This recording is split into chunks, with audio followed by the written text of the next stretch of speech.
Study IQ IAS, आपका selection हमारा mission. नमस्कार दोस्तों, अमेरिका के इतिहास में पहली बार किसी अमेरिकी टेक कंपनी को वही लेवल दिया गया है अमेरिकी सरकार के द्वारा जो आज तक केवल और केवल एक चीनी कंपनी हुआवेई को दिया गया था। आप सोचिए, ये कंपनी है एंथ्रोपिक, जिसका क्लाउड AI आजकल पूरी दुनिया में छाया हुआ है। और इस कंपनी का जुर्म सिर्फ इतना था कि उसने कहा था कि हमारा AI इंसानों की जासूसी का कार्य नहीं करेगा, ये हमारी वर्क एथिक्स के खिलाफ है। सरकार ने इन्हें 5 बजे तक का टाइम दिया था, लेकिन 5:14 पर वहां के डिफेंस सेक्रेटरी का ट्वीट आ जाता है, पीट हेगसेथ का, और ये कहते हैं कि जो एंथ्रोपिक है वो supply chain risk to national security है और ये इफेक्टिव इमीडिएटली है। मतलब एक तरीके से समझिए, एक छोटा सा कॉर्पोरेट डिस्प्यूट पूरे कॉन्स्टिट्यूशनल क्राइसिस में बदल गया इस एक ट्वीट के कारण। अमेरिका में देखिए हुआ क्या, यह जानना जरूरी है। क्या चाहते थे ट्रंप या पेंटागन? देखिए, पेंटागन की मांग मुख्य मांगें दो थी। पहली मांग, और ये दोनों मांगों को अगर आप समझेंगे तो ये दोनों ही मांगें पूरी मानवता और AI के भविष्य के रेगुलेशन की दशा और दिशा को निर्धारित करने की क्षमता रखती थी। पहली जो मांग थी उसमें पेंटागन चाहता था डोमेस्टिक सर्विलांस की पावर, मास सर्विलांस की पावर। देखिए, पेंटागन ये चाहता था कि क्लाउडे जो है वो अमेरिकी नागरिकों का जियो लोकेशन डेटा, उनका web browsing Meta data, data broker से खरीदी गई फाइनेंशियल इंफॉर्मेशन, इन सब को कलेक्ट करे, कोरिलेट करे और एनालाइज करे। और इसका मतलब आपकी सारी डेटा को AI के माध्यम से एक को लिंक करके गवर्नमेंट के हिसाब से उसको पेश किया जाए। महत्वपूर्ण यह था कि एंथ्रोपिक की कोर पॉलिसी है प्राइवेसी फर्स्ट की। तो इस मांग का मतलब यह था कि AI डोमेस्टिक सर्विलांस इंफ्रास्ट्रक्चर बन जाए, और यह मांग की जा रही थी एंथ्रोपिक से। तो एक तरीके से समझिएगा, जितने भी सिटीजन से रिलेटेड डेटा है, जियो लोकेशन का, web Meta data, financial record, सबको AI के थ्रू कोरिलेट करना और उसकी एनालिसिस करके गवर्नमेंट के सामने पेश करना। जो दूसरा बड़ा शर्त था, जो दूसरी बड़ी कंडीशन थी, जो दूसरी बड़ी मांग थी पेंटागन की, वो उससे भी ज्यादा खतरनाक थी। क्लाउडे को फुली ऑटोनॉमस वेपन सिस्टम्स की तरह से, यानी कि human out of the loop lethality के लिए यूजेबल बनाना था। इसका मतलब पेंटागन का तर्क यह था कि हम चाहते हैं कि इसको हम इतना ट्रेंड करें और इस प्रकार से ट्रेंड करें कि एक ऑटोनॉमस वेपन सिस्टम की तरह काम करे, जहां पर ह्यूमन इंटरफेरेंस की जरूरत ही ना पड़े। पेंटागन हालांकि इस पे स्पष्टीकरण भी दे रहा था कि हम ऐसा करेंगे नहीं, लेकिन हम केवल एक ऑप्शन के तौर पर इसे डेवलप करना चाहते हैं। तो यहां पर आप बस AI के थ्रू ही सीधे टारगेट अचीव करना चाहते थे, जहां पर आपको ह्यूमन इंटरफेयर करना ही ना पड़े, लीथल वेपन बन जाए AI। अब एंथ्रोपिक ने, जब सरकार ने यह कहा कि हम तो केवल बस एक ऑप्शन बनाना चाहते हैं, इस तरह का भी हमारे पास हो, तो एंथ्रोपिक का जवाब साफ था कि जो हथियार आज रिलायबल नहीं है उसको हम ऑप्शन भी नहीं बनने दे सकते। तो यह दूसरी शर्त भी उसने मानने से मना कर दी। एप्पल के जो CEO हैं डेरियो एमोडेई, उन्होंने पेंटागन की बेस्ट एंड फाइनल ऑफर को पब्लिकली रिजेक्ट करते हुए कहा कि हम mass domestic surveillance and fully autonomous weapon से जुड़े सेफगार्ड्स को कभी नहीं हटाएंगे और इस पर असेस अमेरिकी पेंटागन को नहीं देंगे। और यहीं से शुरू हो गई सिलिकॉन वैली और वॉशिंगटन के बीच की अब तक की सबसे खतरनाक टेंशन और लड़ाई, क्योंकि इस रिफ्यूजल से एथिक्स ओवर जो कॉन्ट्रैक्ट का मामला है वह सामने आ जाता है। देखिए, आप ट्रंप का स्टाइल जानते हैं। ट्रंप युद्ध की घोषणा ट्रुथ सोशल पे करते हैं, शांति की घोषणा ट्रुथ सोशल पे करते हैं, खामेनेई साहब की मृत्यु की घोषणा भी वो ट्रुथ सोशल पर करते हैं, और वो सबसे पहले करते हैं। तो इसको भी अपनी उसी पुराने स्टाइल में पोस्ट लिख दी उन्होंने। ट्रंप ने जो ट्रुथ सोशल पर लिखा वो बड़ा इंटरेस्टिंग है। ट्रंप साहब ने लिखा इन्हें कि the left wing nut jobs at Anthropic have made a disastrous mistake trying to storm arm the Department of War and force them to obey their terms of service instead of our constitution। यानी कि अगर आप सोचिए Trump कितने कठोर शब्दों का प्रयोग कर रहे हैं एंथ्रोपिक के लिए। इसके लिए ट्रंप ने एंथ्रोपिक को सिविल और क्रिमिनल कॉन्सिक्वेंसेस की चेतावनी भी दी है। तो महत्वपूर्ण रूप से समझिएगा कि ये ट्रंप का स्टैंड है। और ये हुआई वाला क्या था वो भी मैं आपको बता देता हूं। वास्तव में जब आप किसी भी कंपनी को इस तरीके का लेबल दे देते हैं तो होता क्या है, एक इस लेवल से पूरी की पूरी कंपनी बर्बाद हो सकती है। क्योंकि अगर किसी कंपनी को आपने सप्लाई चेन रिस्क कह दिया, देखिए सप्लाई चेन रिस्क कोई एडमिनिस्ट्रेटिव टर्म नहीं है, यह आर्थिक मौत का एक पैगाम जैसा है। हिस्टोरिकली यह डेजिग्नेशन सिर्फ फॉरेन एडवर्सिटीज को दिया जाता था, एडवर्सरीज से जुड़ी हुई जो कंपनियां होती थी उन पर लगाया जाता था। एक डोमेस्टिक अमेरिकन एआई फर्म पर इसका इस्तेमाल अनप्रेसिडेंटेड है, ऐतिहासिक भी है। लेकिन अगर आप एंथ्रोपिक और उसका एआई क्लाउड इतना बड़ा नेशनल सिक्योरिटी रिस्क मानते थे ट्रंप साहब, तो एक सवाल बहुत अनअवॉइडेबल और इंटरेस्टिंग भी है कि क्या अमेरिका ने वास्तव में क्लाउड का इस्तेमाल करना बंद कर दिया है? जवाब है नहीं।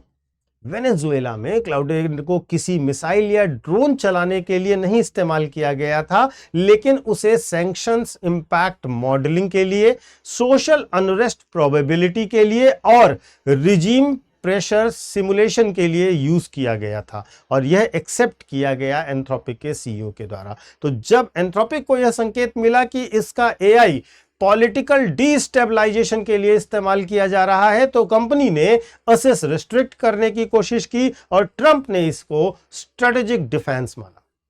इसी प्रकार ईरान में घटना जो अभी हो रही है, ईरान में घटना उसकी हम बात करते हैं। तो जिस क्लाउड एआई को व्हाइट हाउस पब्लिकली बैन कर चुका है, उस वही एआई पेंटागन के क्लासिफाइड सिस्टम्स में एस्केलेशन मॉडलिंग कर रहा है, कोलेटरल डैमेज एस्टिमेशन कर रहा है और साथ ही साथ सेकेंड ऑर्डर जियोपॉलिटिकल एनालिसिस कर रहा है। तो एक तरफ क्लाउड को हुआई लाइक थ्रेड माना जा रहा है और दूसरी तरफ क्लाउड नेशनल सिक्योरिटी डिसीजन जो सपोर्ट लूप है उसका अभी भी हिस्सा बना हुआ है और इस एआई का बहुत ज्यादा इस्तेमाल किया जा रहा था। अब तक फिलहाल कल तक की न्यूज तक तो किया जा रहा था। तो महत्वपूर्ण है यहां से साफ, बहुत ज्यादा साफ क्या होता है कि यह एआई बैन का मामला नहीं है, मामला है एआई को कंट्रोल करने का और कंट्रोल करने से इनकार करने वाली कंपनी को सजा देने का। तो एंथ्रोपिक का जो इंफ्रास्ट्रक्चर है उसको जरा समझिएगा। देखिए एंथ्रोपिक का जो इंफ्रास्ट्रक्चर है वो बेसिकली क्लाउड प्लेटफॉर्म पर बना हुआ है, अमेजन, गूगल और माइक्रोसॉफ्ट के, और ये तीनों ही पेंटागन के कॉन्ट्रैक्टर्स हैं।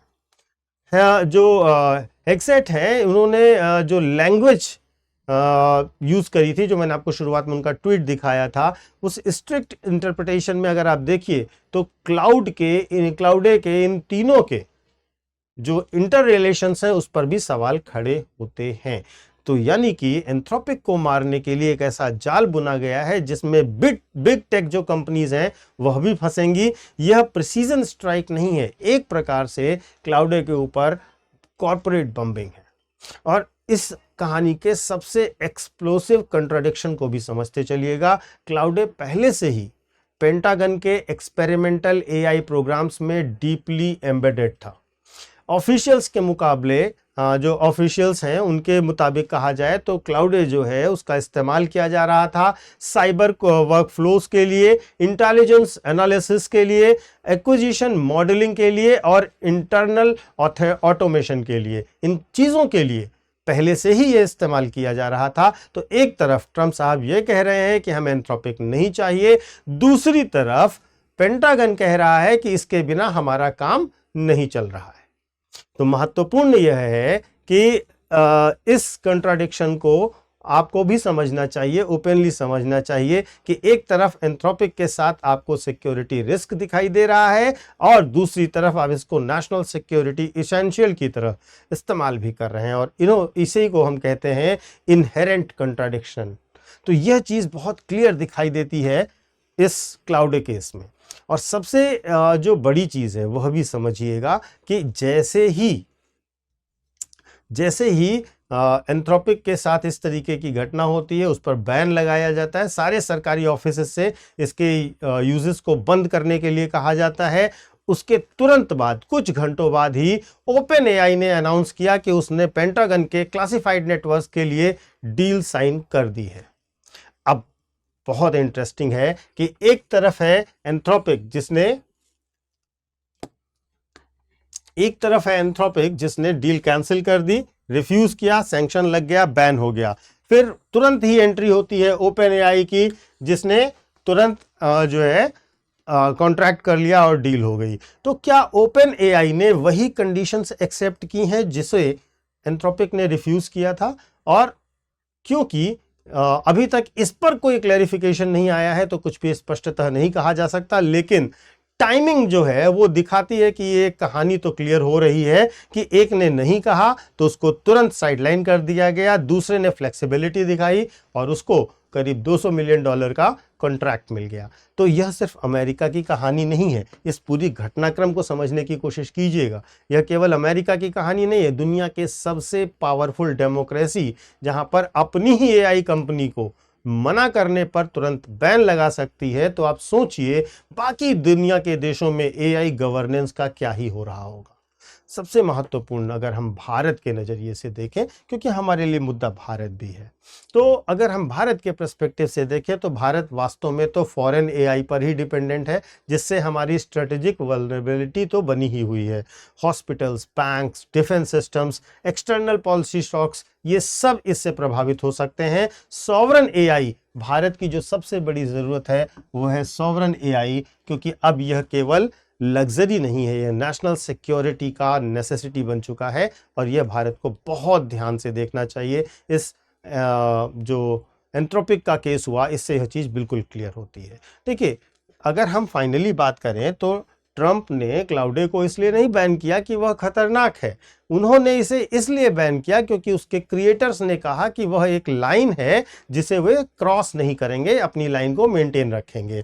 21वीं सदी की सबसे बड़ी लड़ाई अगर आप देखोगे तो वो मिसाइल से नहीं लड़ी जाएगी, मिसाइलें तो यूजलेस साबित हो रही हैं, आप देख रहे हैं। सबसे बड़ी बात है कि लड़ाइयाँ अब जो लड़ी जाएंगी वो होंगी कि एआई का कंसाइंस किसका है, कंपनी का या गवर्नमेंट का या इंसानियत का। सबसे बड़ी बात, एंथ्रोपिक ने शायद जिस $200 मिलियन की कॉन्ट्रैक्ट को गंवाया है, उससे उसका फाइनेंशियल लॉस तो जरूर होगा, लेकिन उसने एक प्रेसिडेंट जीत जरूर लिया है, एक नैरेटिव जीता जरूर है कि टेक्नोलॉजी की भी एक सोल होती है और उसे बचाने के लिए सरकार से भी अगर भिड़ना पड़े तो भिड़ा जा सकता है। उसे बेचने से जो इनकार करेगा, इतिहास उसे इस नज़रिए से याद भी रखेगा। तो कंट्रोल करने की जो सरकार की नीयत है वो केवल अमेरिका में नहीं है, दुनिया की सारी डेमोक्रेसीज में है।